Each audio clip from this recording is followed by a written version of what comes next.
देखिए, आज का हमारा सेकंड क्लास जो है रूटीन के हिसाब से साइंस, मैथ और सोशल साइंस। सोशल साइंस में हमने सब्जेक्ट का नाम नहीं दिया रूटीन, बट आपको बताते चलें कि सोशल साइंस में सबसे पहले हम लोग 2011 से लेके अब तक के हुए एग्जाम में जितने भी क्वेश्चन बिहार सरकार पूछे हैं उन सभी क्वेश्चनों को हम आपको लेकर आएंगे। फर्स्ट चैप्टर का 2011 से लेके अब तक के सभी क्वेश्चन को डिस्कस करवाया जाएगा सोशल साइंस में, ज्योग्राफी, भूगोल का। उसके बाद मैथ में हम आपके लिए लेकर आए हैं वास्तविक संख्या। वास्तविक संख्या आपके बुक से हम नहीं पढ़ाएंगे, बट क्वेश्चन तो बुक का ही होगा। ये नहीं कि 1.1, 1.2 नहीं, 2011 से लेके अब तक जो भी क्वेश्चन पूछा गया है वो क्वेश्चन, टोटल क्वेश्चन हम स्लाइड पे बनाए हुए और उन सभी क्वेश्चन को आपको बताया जाएगा। आज अकॉर्डिंग टू टाइम 9:35 तक जितना हो सकेगा उतना क्वेश्चन, और दूसरे दिन जब मैथ आएगा तो पुनः हम लोग कहाँ से चालू करेंगे? वास्तविक संख्या से, रियल नंबर से। बात समझ में आ रहा है? चलिए, सबसे पहले हम लोग ये जाने कि वास्तविक संख्या का अर्थ क्या होता है। आप लोग पढ़े हैं परमेय संख्या, अपरमेय संख्या, प्राकृतिक संख्या, पूर्ण संख्या, भाज्य संख्या, अभाज्य संख्या, पढ़े परमेय संख्या, अपरमेय संख्या। तो हमारे पास था एक झोरा बैग, हम चले बाजार और एक व्यक्ति मिला हमको जीरो वाला, हमने जीरो को उठा लिया अपने झोला। आगे गए 1, 2, 3, 4, 5, 6 भी उठा लिए। हमारे झोला में जो संख्या का संग्रह आया वो संख्या का संग्रह कहलाएगा पूर्ण संख्या। क्यों? क्योंकि हमने क्या उठा लिया? जीरो को उठा लिया। अब हम एक और झोला लेके चले और उठाना चालू किए 1, 2, 3, 4, 5, 6 को। अब हमारे झोला में जो संख्या आया, संख्याओं का जो संग्रह आया वो हुआ प्राकृतिक संख्या। अब आप ही के क्लास का कोई एक विद्यार्थी का, सर अब इस बार झोला हम भरेंगे। वो क्या किया? झोला भरना चालू किया और सबसे पहले गया बाजार, और बाजार में उन्होंने सबसे पहले उठाया किस संख्या को जानते हैं? सबसे पहले उठाया 0 को, 1 को, 2 को, और साथ में वो उठा लिया माइनस को। अर्थात ये सभी संख्याओं का जो संग्रह हुआ यही संख्या कहलाता है पूर्णांक संख्या। कौन संख्या? पूर्णांक संख्या। अब भाज्य अभाज्य की भी हम बात करेंगे, चर्चा, वो क्वेश्चन में हम उसकी चर्चा करेंगे। लेकिन आप ये जानिए कि परमेय संख्या कौन है और अपरमेय संख्या कौन है। जिस संख्या को p/q के रूप में लिखा जाता है उसे परमेय संख्या कहते हैं, जबकि जिस संख्या को p/q के रूप में नहीं लिखा जाता है उसे अपरमेय संख्या कहा जाता है। और परमेय संख्या, अपरमेय संख्या को उठा के रख लिए कहाँ? झोला में। इसी संग्रह को वास्तविक संख्या, रियल नंबर कहा जाता है। बात समझने में कोई दिक्कत नहीं। एक बात और इम्पोर्टेंट आप देखिए, एग्जाम के दृष्टिकोण से वो क्वेश्चन बड़ा इम्पोर्टेंट। पाई का मान आप जानते हैं 22/7 होता है। स्वयं पाई एक अपरमेय संख्या है। पाई क्या है? अपरमेय संख्या है, लेकिन पाई का जो मान है ये परमेय संख्या है। पाई क्या है? अपरमेय संख्या। क्या है? अपरिमेय संख्या। जबकि पाई का जो मान है वो क्या है? देखिएगा कभी कभी गांव घर में क्या होता है कि पिताजी से झगड़ा है और बेटा से खूब प्रेम। नहीं हुआ? माने दूध दही आपका बढ़िया लग रहा है, आप उसको क्या लग रहे हैं? खराब लग रहा है। कहने का अर्थ इसी बेचारा का मान है ये अपने है अपरमेय, और इसका जो बच्चा, इसका जो मान आया वो क्या हो गया? परमेय। अर्थात पाई स्वयं क्या है? ये मत सोच लीजिएगा पाई अपरमेय तो उसका मान भी अपरमेय, ना, इसका मान क्या होगा? कोई दिक्कत इस बात को समझने में? अब देखिए, अब चलते हैं हम अपने विषय पर। तो आप लोग ये जान गए कि परमय और परमय संख्याओं के संग्रह को क्या कहा जाता है? वास्तविक संख्या। तो जिसे p/q के रूप में लिखा जाता है वो क्या कहलाता है? और जिसे नहीं लिखा जा सकता उसे अपरमय संख्या। अब देखिए सबसे पहला क्वेश्चन हमारे स्लाइड पे आया। सबसे फर्स्ट क्वेश्चन है कि निम्न में से कौन परमय संख्या है? अब आप ही बताइए, क्या ये परमय संख्या है? नहीं है। 2√2 क्या ये परमय संख्या है? यही है परमय संख्या। क्या है? यही परमय संख्या है। ये भी परमय संख्या नहीं है, ये भी परमय संख्या नहीं है। तो निम्नलिखित में से कौन परमय संख्या है? ये क्या हो जाएगा? बी इसका उत्तर हो जाएगा कि ये परमय संख्या है। आगे चलिए, सेकंड क्वेश्चन है अभाज्य गुणनखंड विधि द्वारा 96 और 404 का मौसा ज्ञात करें एवं उनका लौसा भी ज्ञात करें। किस विधि द्वारा? अभाज्य गुणनखंड। देखिए अभाज्य गुणनखंड विद्यार्थी को क्लास 6 में ही पढ़ाया जाता है कि 15 के अभाज्य गुणनखंड लिखें। अर्थात अभाज्य संख्या आप जानते हैं चालू होता है कहाँ से? 2 से। 2 पहला अभाज्य संख्या है। 3, 5, 7, 11 ये सभी के सभी क्या है? अभाज्य संख्या। क्या है? अभाज्य संख्या। अब देखिए अभाज्य संख्या गुणनखंड, अभाज्य गुणनखंड विधि द्वारा इसका ज्ञात करना है। तो सबसे पहले हम लोग 96 का क्या करेंगे? अभाज्य गुणनखंड निकाल लेंगे। 96 का अभाज्य गुणनखंड निकालेंगे। अभाज्य गुणनखंड निकालने का तरीका में ये देखिए, ये तरीका का प्रयोग कर सकते हैं। 2 से कितना हो जाएगा? 2 चौके 8 और 2 8 16। 2 से 2 दूनी 4, 2 चौके 8। 2 से हो जाएगा 12, 2 से हो जाएगा 6 और 2 से हो जाएगा 3। अर्थात इसका मान आया 2 गुने 2 गुने 2 गुने 2 गुने 2 गुने 3। 5 को 2 और 1 को 3। कोई दिक्कत यहाँ तक नहीं। उसके बाद है 404। क्या है? 404। तो 404 का गुणनखंड फिर करेंगे, अभाज्य गुणनखंड निकालेंगे। तो देखिए 404 का गुणनखंड निकालिएगा यदि, तो 2 से 2 दूनी 4 0 2, 2 से 101। अब ये लगेगा? 101 का कोई खंड होगा? इसी संख्या के पहरा में 101 आता है? नहीं आता है, स्वयं अपने आप में आता है। स्वयं अपने आप में आता है। तो 2 गुने 2 गुने 101। अर्थात हमारा मान हो जाएगा जोड़ा में से एगो। जोड़ा में से कौन चीज निकालने के लिए? मौसा निकालने के लिए। मौसा यानी HCF मौसा। 2 है, अभी तो निकाल ही रहे हैं। एगो 2 निकला और फिर एगो और निकलेगा गुना 2, तो 2 दूनी का 4। यानी हमारा HCF अर्थात मौसा कितना हो गया? 4। कोई दिक्कत? फिर हमको निकालना है लौसा। क्या निकालना है? लौसा यानी LCM लौसा अर्थात लघुत्तम समावर्त। ये हुआ महत्तम समावर्त। HCF का फुल फॉर्म हो जाएगा हाईएस्ट कॉमन फैक्टर। क्या हो जाएगा? और LCM का lowest common multiply. Lowest common multiply. अब देखिए तो अब क्या करेंगे? HCF कितना आया? 4। इस 4 को लिख लीजिए। अब बाद बाकी सब संख्या को लिख लीजिए। 2 2 2 3, 2 दूनी 4 4 3 बात 2 दूनी 4 4 दूनी 8 8 24। और गुना कितना? 101। सॉरी ये 4 नहीं हो,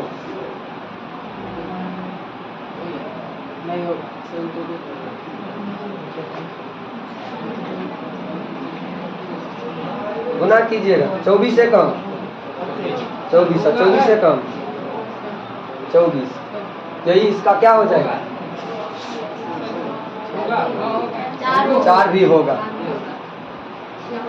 यानी मौसा के बाद जो संख्या बचता है सभी का गुणनफल। ठीक, 4 चौके 16, 4 दूनी 8 है 9, फिर 4 चौके 4 दूनी 8 है 9। ये हो गया इसका LCM।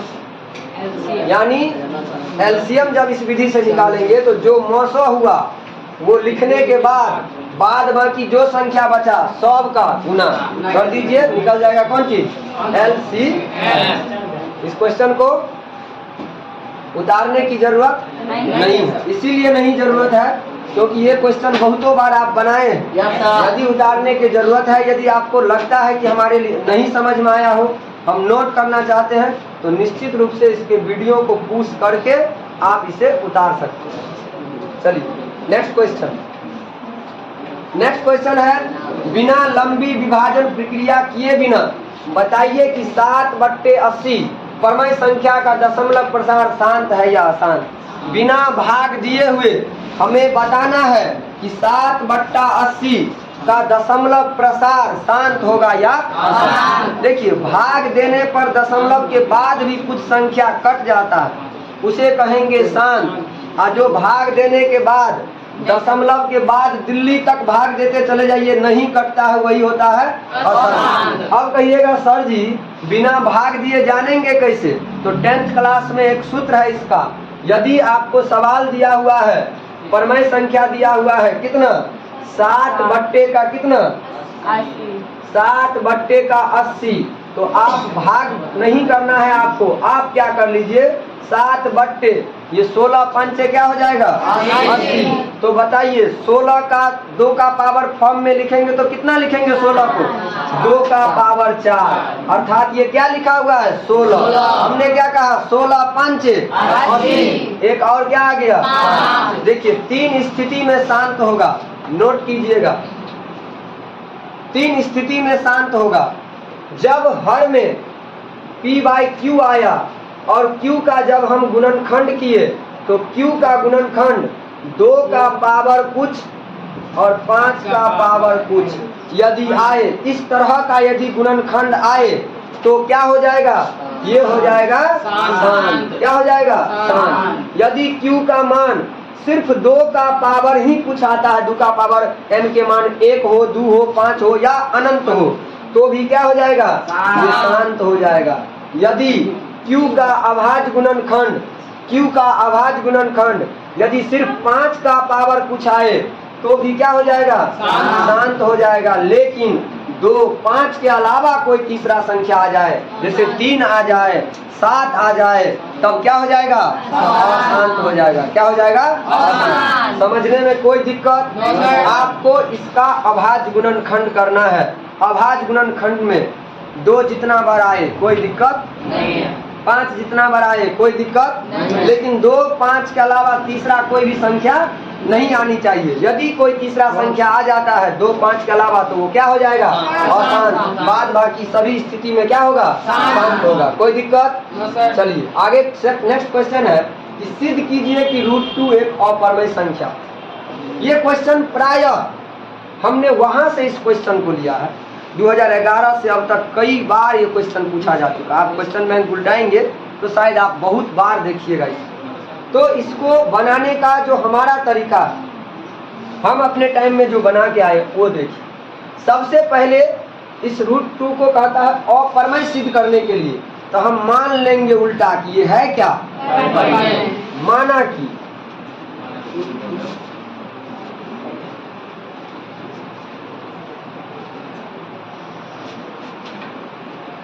कि √2 एक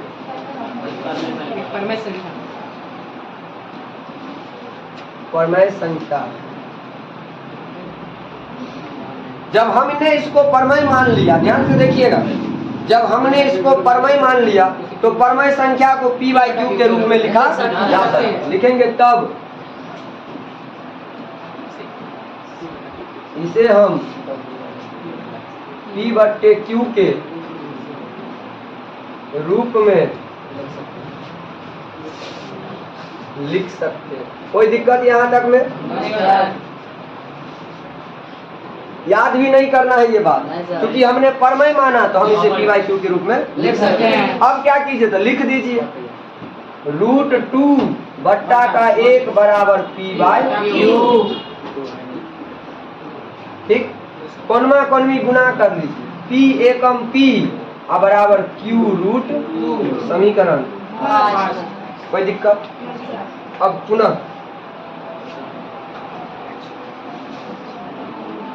माना कि x एक परिमेय संख्या, यही बात सेम टू सेम √2 एक परिमेय संख्या है। यहाँ पर क्या लिखा गया? x एक परिमेय संख्या है, तब हम इसे क्या लिखेंगे? p/q के रूप में। तब p/q बराबर x बटा कितने दो, फिर कोनमा कोनमी गुना क्रॉस मल्टीप्लाई, p को 1 से गुना करेंगे तो p बराबर क्या हो जाएगा? x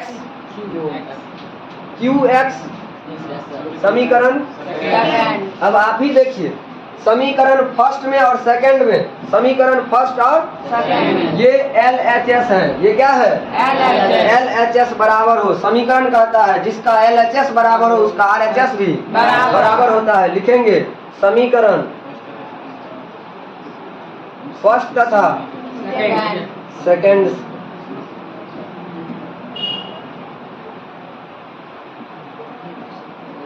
देखिए फर्स्ट तथा सेकंड से। फर्स्ट का RHS क्या है? q√2 बराबर इसका क्या है? qs। ये q से q तो x बराबर क्या आया? अब आप ही बताइए ये x का मान क्या है? परिमेय। लेकिन हम जानते हैं कि √2 क्या है, लेकिन हमने माना क्या? हमारा मानना क्या हो गया? एवं यह क्या है? विरोधाभास है, इसलिए √2 क्या है? एक। इस तर्क तक हम पहुंच गए। लिखेंगे चूंकि हमारी मान्यता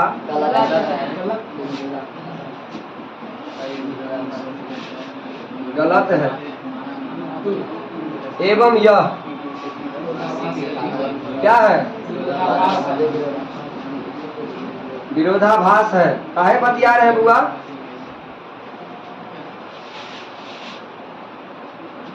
इसीलिए √2 एक क्या है? अपरिमेय संख्या। बात समझ में आया? पहले उल्टा मान लेंगे तो p/q के रूप में लिखेंगे तो इतना ये क्रिया करते हुए कहाँ तक? इस निष्कर्ष तक हम पहुंचेंगे। सवाल हमारा क्लियर। एक क्वेश्चन और देखिए,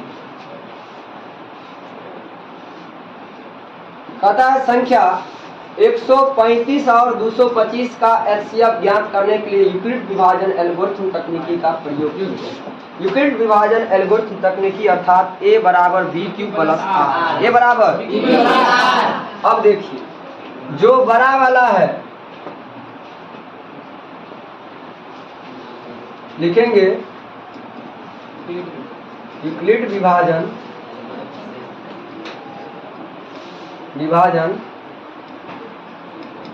एल्गोरिथम a बराबर bq प्लस r। कोई दिक्कत नहीं सर। अब तो यहाँ पर 225 बराबर कितना? 135। अब बताइए 135 दूना कितना? 225 से ज्यादा हो जाएगा तो एक मर्तबे लगाइए, ठीक। प्लस 225 में से 35 घटाएंगे तो 90। अब क्या हो जाएगा? 135 यहाँ और 90 दूना होता है 180, यानी ज्यादा हो जाएगा तो एक के मर्तबे लगाएंगे। 90 एकम 90, 35 में से 90 घटा तो 45 शेष बचा। जब तक शेषफल 0 न आ जाए तब तक भाग लगाते जाना।